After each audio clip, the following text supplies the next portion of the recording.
I had to say like one piece of advice, like one major one would be that you do not have to follow traditional standards when it comes to weddings.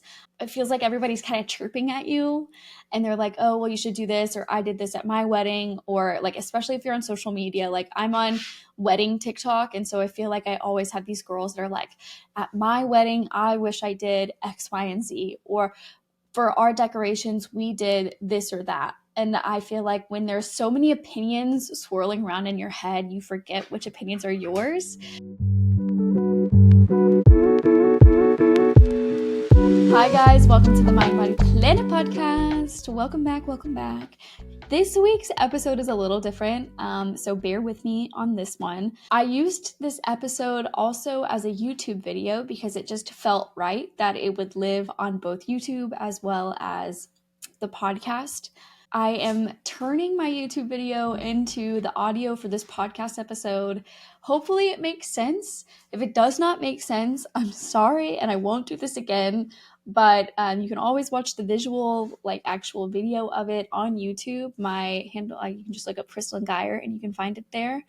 And it will have the same title as this podcast episode. We will see how today's episode goes. If you like it, let me know. If you didn't like it, I guess let me know. Then I won't do it again. Let's go ahead and hop into today's topic, which is basically a Q&A episode. Hi guys, and welcome back to the channel. Today we are just going simple Q&A. I feel like I've been doing this thing for a while. I've been getting some questions. I went ahead and put it on my Instagram story. Just anybody who had any kind of questions for me, could really range from anything under the sun, and I figured this would just be a perfect time to go into it.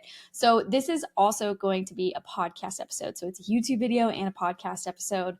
So it might have a little, I don't know, I guess interesting editing that I'm gonna have to do here, but I just feel like it works for both platforms and I'm getting the similar questions around both of them. And if you like a visual aspect instead of just always listening to a podcast, then YouTube is kind of a fun one to be able to go to. Anyways, welcome to the Mind Body Planet podcast. I'm so happy that you guys are back for another episode, and today we're just gonna be going over some of these Q&A questions. I've got several of them. I figured I'd just kind of go down the list as like a, I guess, first come first serve, I guess. Like, the first question I got is like the first one on the list, so they may be a little out of order depending on whatever the topic is, but I just figured it's easier for me if I just go down the list as is, so I don't get confused and like repeat a certain question. So the first question I got was my favorite self-care activity. I actually have a funny, I don't really think it's funny, but it's funny to me, haha, in an awkward way. I have a weird relationship with self-care, and it's definitely something that I have been working towards getting better about. But for the longest time, I don't really think I had like a really true self-care activity that I would do. In fact, I went to this networking like coffee meetup with someone a few weeks ago, or a couple months ago, probably now at this point. And they asked me the same thing. They're like, what do you do for self-care? I was like, well, I really love to clean.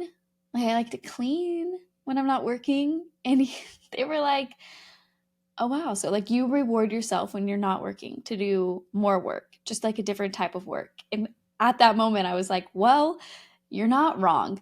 And so ever since I had that conversation, I was like, I need to figure out and really prioritize, what does self-care mean for me and how can I incorporate that into more of my day-to-day life and activities, and just really embrace the fact that I don't always have to be hustling. So going back to the question, favorite self-care activity, I have since leaned into like little hobbies that just bring me joy. I'm not really good at most of them, but they're just fun for me to do.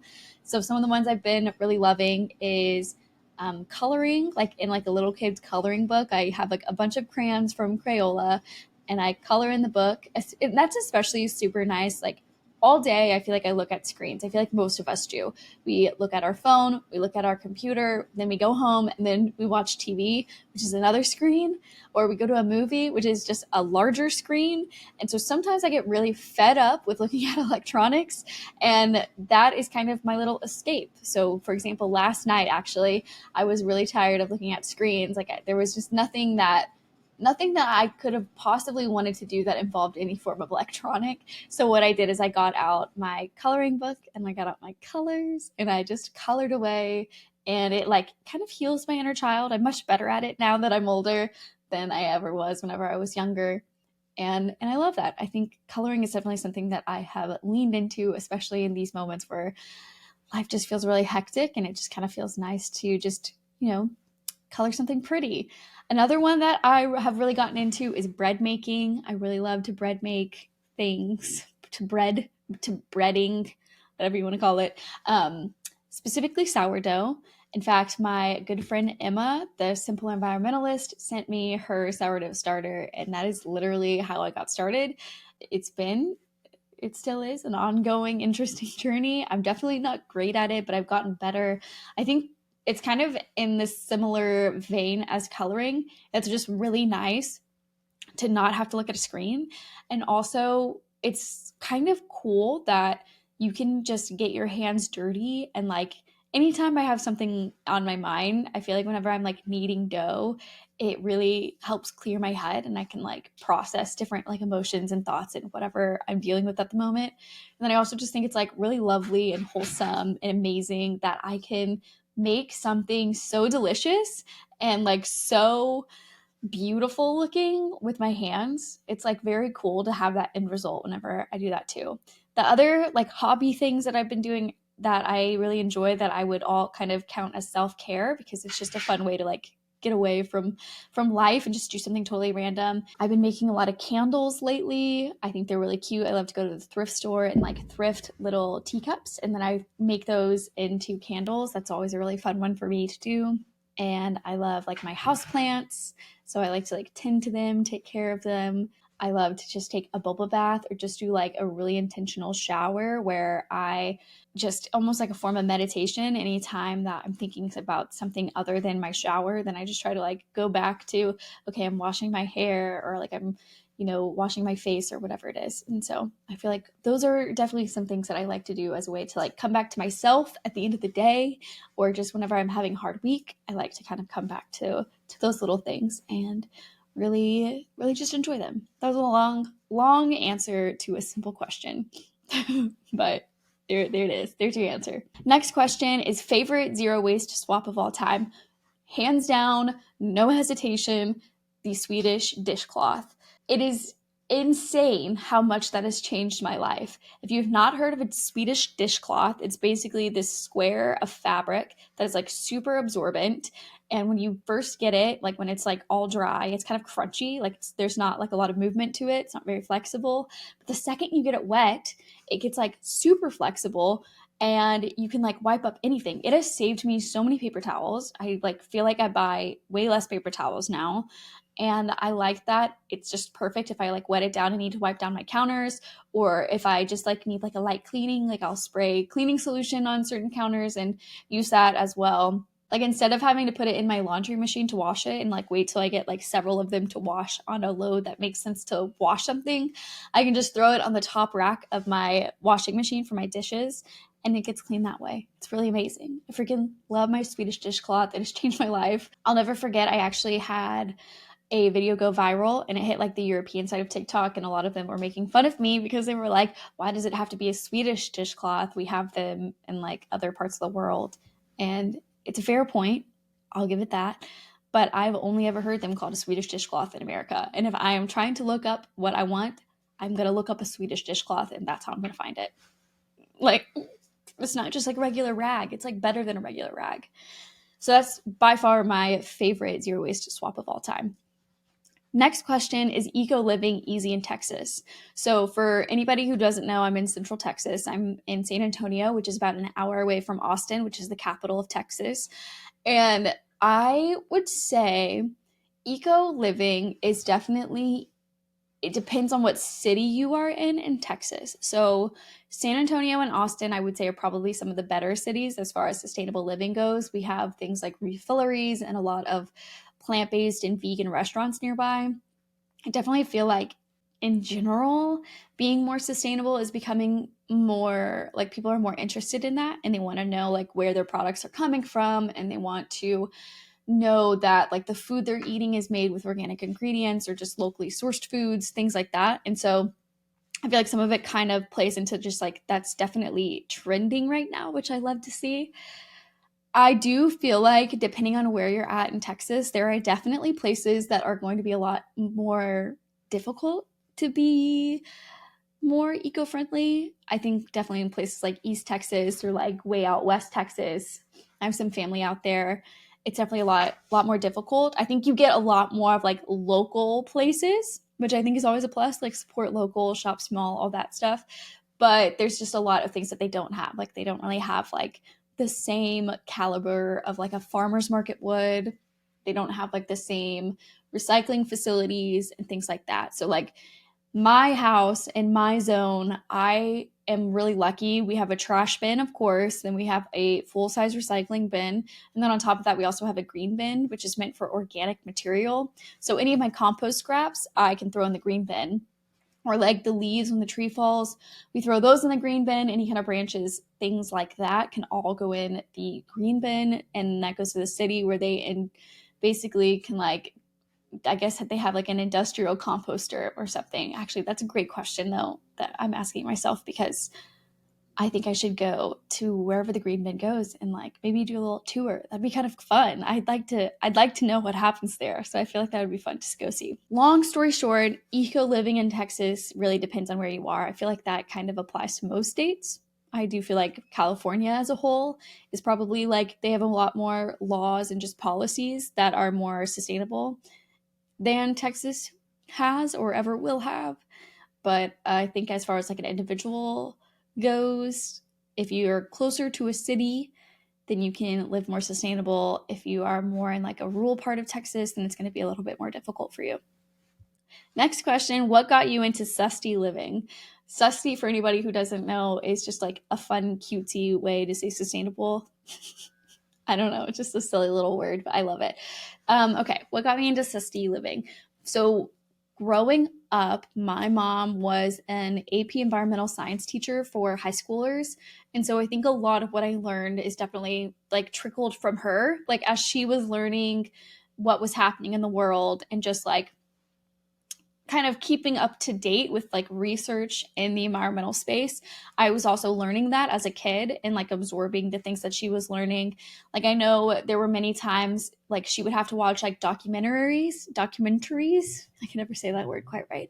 But she would watch those to make sure that those movies were appropriate to show her students. And so I would just watch them with her. So I feel like I learned a lot that way. And that's definitely what kind of sparked everything. I feel like I've always leaned a little bit more on like the health side of things, just like the wellness and just like taking care of my body and taking care of like the planet around me. I think it's just such an interesting way that like your environment, and I'm not just talking like the planet, but just like your environment, like your home, like the space that you create can really affect like you as a person with like your body and your mind. And I think that kind of goes into mind, body, planet, and kind of like how I talk about sustainability on my pages. And it's just like this very holistic view of sustainability.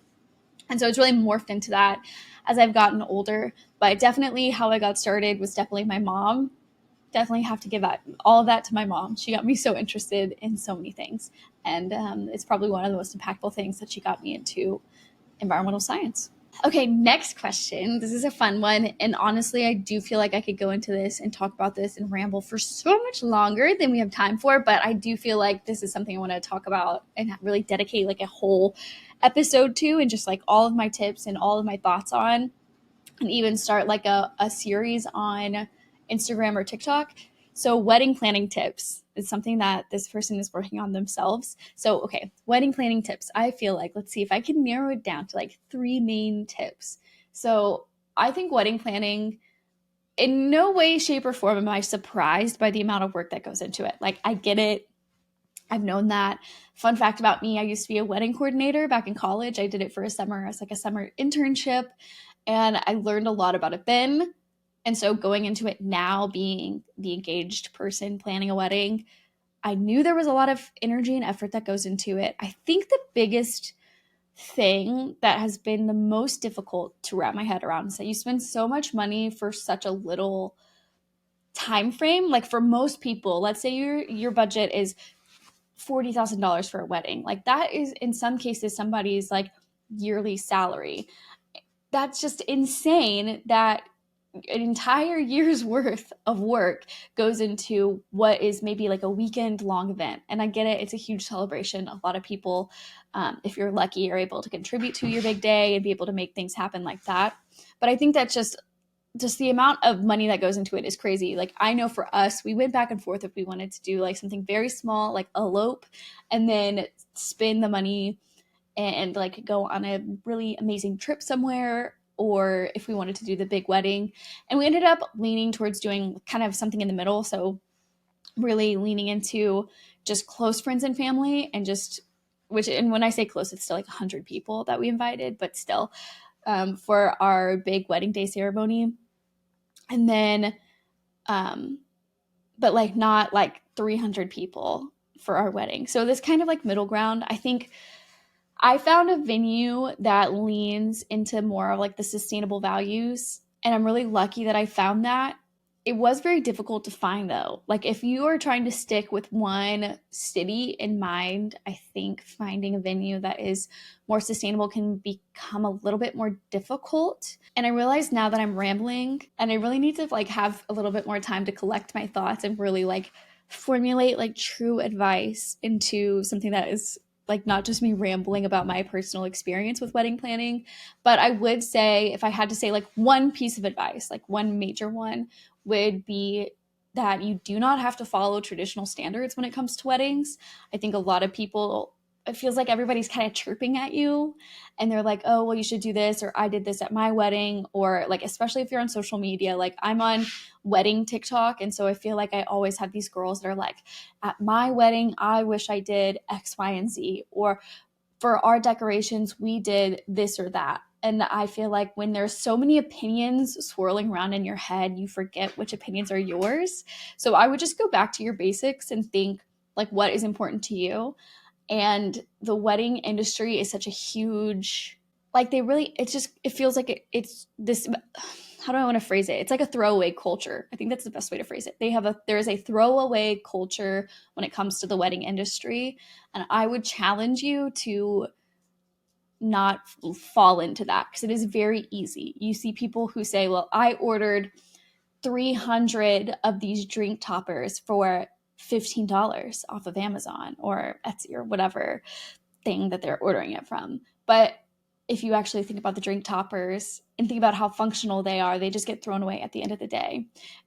And I don't feel like that's normal. Like for most people, that would not be a normal thing that you would purchase. But when it comes to a wedding, it's this mentality of like, oh, it needs to be this certain way or have this certain aesthetic or this certain vibe or whatever it might be. And I would just challenge you that if that is something you feel like you need to do, I think there are better and more eco and more sustainable ways that you can create these similar feeling that you're trying to have without promoting just like throwing away all of your decorations afterwards. Like think about like favors, maybe give something that's actually useful that people want to take home.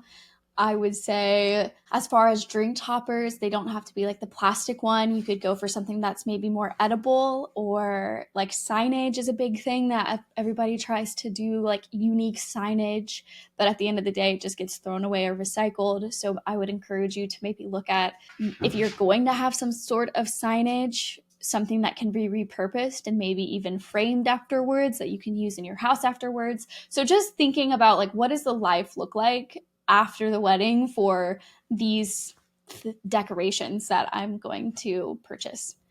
And so that's just something that I have to keep asking myself is, sure, I keep going back to the drink toppers, but I keep having to remind myself, sure, the drink toppers are so cute and they're so aesthetic, but after the wedding, they're probably just going to be thrown away. Like they're going to be sitting in a drawer collecting dust if I have extras. And if they're used, people are just throwing them away, because that's just the wedding industry. And so I just am trying to challenge myself on what are other ways that I can create a similar feeling without having to just, lean into throwaway culture. So that would be my biggest wedding planning tip. Again, I feel like I could really ramble on that one for a long time. There's just so many interesting things when it comes to wedding planning. Long story short, if you're trying to plan an eco-friendly wedding, the information out there is not very helpful. So my goal soon is that I'm going to be able to sit down and really create something that is really helpful in terms of having a sustainable or eco-friendly wedding. Next question. What is an eco swap that I don't use but the eco community loves? I feel like there's a few of them. I feel like the big one that I feel like I always see targeted ads for are unpaper towels. And I don't like them because I use the Swedish dishcloth, like I mentioned. Unpaper towels are basically just like almost like felt fabric that you can roll up into like a what looks like a paper towel like holder. You can put it in your like regular paper towel dispenser, but it's like little pieces of fabric that you would use. And I don't like them because I use my Swedish dishcloth. I would much rather that. And it's a little complicated for me to be able to like roll them back up so that way they look like a paper towel kind of roll. And so I feel like that's something that I don't use. I don't really use unpaper towels and I don't really like them. I do own them. I use them more as like rags, more so than like how they're intended to be used. Last question. Last question that I have is how do you make having dogs eco-friendly or more sustainable? Another really great question. Yeah, if you're watching YouTube, you can see dog and cat kind of like messing with each other behind me. Anyways, but I think the hardest thing with having any pet when you're also trying to be eco-friendly is that there are just some things that you can't avoid. Like, for example, my dogs are pretty picky, so some of the more like sustainable pet brands they don't like. Like one of my dogs, I have 3 dogs, and then we have a semi cat. And my semi cat, it's because it's technically my future father-in-law's cat, but we've been cat sitting, but we've been cat sitting for over a month now, and it just feels like maybe this is our cat now. So 3 dogs plus a cat, semi cat, and one of my dogs is allergic to oats, and oats tend to be in more of like the eco-friendly treats and foods, so that makes it really difficult. But I do feel like we try to like work around with what we have. So if we know we can't really do the eco-friendly food or like the sustainable food, like the main ones are Petaluma and Open Farm, I think are the 2 main like sustainable pet brands, but they both have oats in them. So if we know we can't purchase food from the 2 more sustainable pet brands out there because they have oats, then we try to do other things in our power. So like dog toys, for example, I try to purchase dog toys that I know are going to last. So like any like stuffed animal type toys, they just don't last with the dogs. So instead I try to go for more of like bones, or try to go for like more durable, like tougher material as far as dog toys go. Any kind of like old clothes, like if they're like just too far gone, like I can't donate them at a certain point because they have holes in them, they're just gross, they're stained, whatever it might be. I actually cut them up and I braid them and like knot them into dog toys to like be like tug of war little ropes. So I try to do stuff like that. We try to do like homemade treats is something that we've tried to do. Like you can get like Greek yogurt in bulk or like peanut butter in bulk, and then you can freeze it in different ways and forms and try to do it that way. Another thing that is like a very small thing to do, but I just feel like it's important to mention is the water bowl. Like, the bottom little bit of water is really gross because usually it has like pet slobber or like dirt in it. Like my dogs always like to like we play fetch a lot, so they just get like dirt in their muzzle, which then gets in the water bowl. So instead of just dumping that down my sink drain, I use that to water the plants that are in our house, like our house plants around the house. So that's another way that I like to just kind of repurpose things around the house. So that way we are using what we already have versus trying to always go out and like buy something new every single time. Those are like the main ways that we're sustainable when it comes to the dogs, like how we try to be a little bit more eco-friendly. We do like reuse and like thrift a lot of like dog collars and leashes and stuff, like kind of hand-me-downs and things like that. We more recently we do have 2 doodles, so we have to groom them ourselves. So for them, we more recently have gotten into grooming them at home, which is nice. I do feel like that is probably a more sustainable thing because we have more, I guess, like we're in control of like what kinds of soaps we choose to put on the dogs and like what we do with the hair afterwards and all that kind of stuff. So I feel like for the dog hair, I try to pick up as much as I can and put that in our green bin so that gets composted, and any of the other hair we just leave outside, and like the animals will use it for like nests and things nearby. Yeah, I don't know. That's the main stuff we do for the dogs. It's definitely not perfect, but it's definitely, just try to keep in our mind like what, challenge myself. What's the more eco-friendly thing to do rather than what's the easiest thing to do or what do other people do, you know? Okay, that is all my questions. If you liked this format, let me know. We can definitely do another Q&A with like other questions and other topics and things like that. This was a little bit of a hodgepodge of just what you guys have been curious about. So fun to know, fun to do. I like answering them. It's fun for me. So thanks. Thank you guys for submitting questions.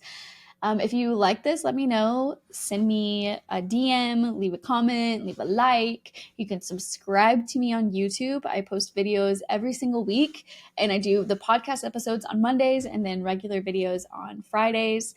If you are here on the podcast, again, we do podcast episodes every Monday. Right now, we're doing this fun series with Kate Asraf, who is the founder of Dip, which is the sustainable shampoo and conditioner bar brand that I love and I've been using for multiple years now. It's definitely by far my favorite. If you're watching on YouTube, like my hair is so soft and just so amazing after using those. But it's fun to talk with her instead of always doing solo episodes. So it's fun to do a little bit more conversation style.